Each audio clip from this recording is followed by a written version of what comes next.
लेकिन जे हमर आवाज चर्चित गीत है राखी के हमर सब भाई सब के लेल बहिन कहै छै आहाने बिसरब कहियो राखी के त्योहार यौ सहोदर भैया आहाने बिसरब कहियो राखी के त्योहार यौ सहोदर भैया कि आहाने बिसरब कहियो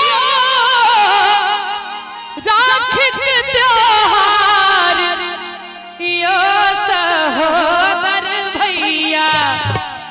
जिनका जिनका अपना बहन सो प्यार हुए जे बहन के अपना भाई सो प्यार हुए अपन भाई के लेल और अपना अपना बहन के लेल ताली बजा दियो सब गोटे।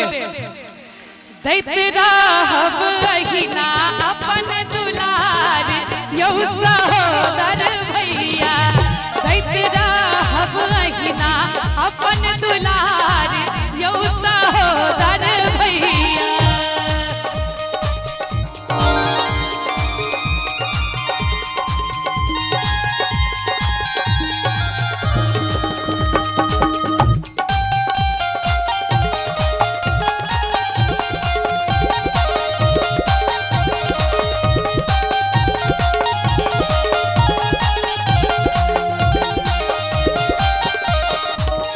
जहिना सुभद्रा लेला भेलखिन कन्हैया यौ सहोदर भैया।